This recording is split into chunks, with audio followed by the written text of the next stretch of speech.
real and they are legit. So let's start off at the top with some simple stuff. So if you have a website that has forms that you want customers to fill out or prospective customers, you could use something like WP Forms, that's for WordPress forms, or Contact Form 7. Now, Contact Form 7, many of you will probably recognize because it's the form that comes as a default with WordPress itself. So you'll always get Contact Form 7 installed when you have WordPress installed. And it's a very simple form to use. If you need something better, WP Forms is rated as one of the highest form plugins that you could use. And you could use it for a variety of things. Hey, and are all the ones like the other day, almost all of them free? Yeah, so almost all of these are free, but it's a mix because when you get into the boutique area or the boujee area of plugins, there's a vast array of plugins that are very expensive, relatively inexpensive, and what we would consider dirt cheap, as in free.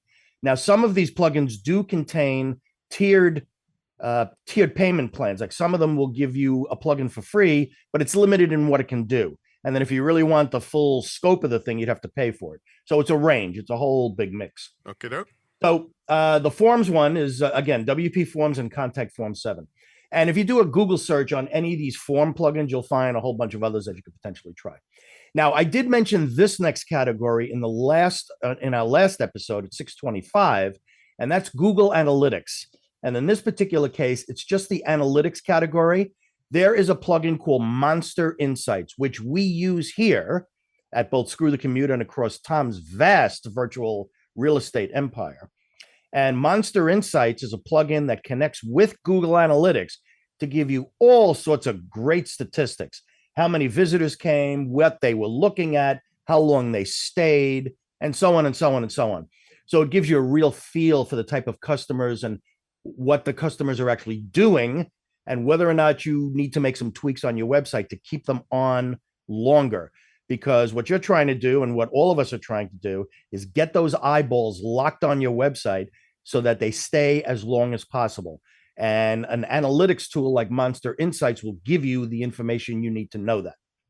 Okay, next category, membership sites. If you are thinking about a membership site, there are two plugins that you need to look at. One of them is what we use. So the first one is called MemberPress. That's one of the highest rated plugins. And one right after that, they're pretty much neck and neck at this point, is called Wishlist Member. Now that's the plugin that Tom uses on his membership sites and what I use whenever I'm developing a membership site.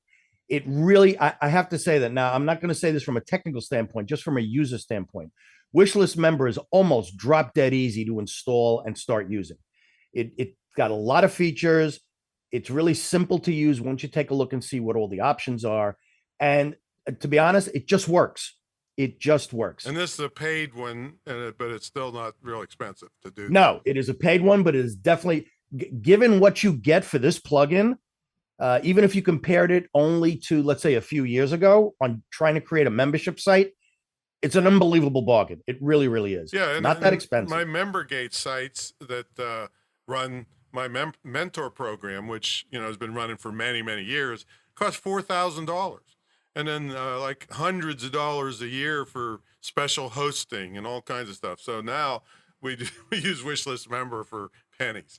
And it literally does just about everything that MemberGate can do, and then some, for a lot less money. So it's definitely worth looking into if you're seriously considering a membership site.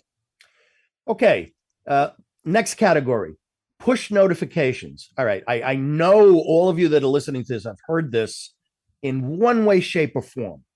If you have any type of smartphone, you're going to be getting notifications from your different apps about weather, about news, email that you get, and all this other stuff. And that's great on the phone. But this type of push notification is for websites. So it could be on your mobile device. It could also be on your desktop and laptop. There's one called Push Engage, which is one of the higher rated push notification plugins that allow you to send messages to those that sign up on your website. Now, what's the advantage of this? The advantage of this is that they don't have to go looking for information. So the customer does not have to constantly come to you to get the information they need. What they can do is set up send you their information.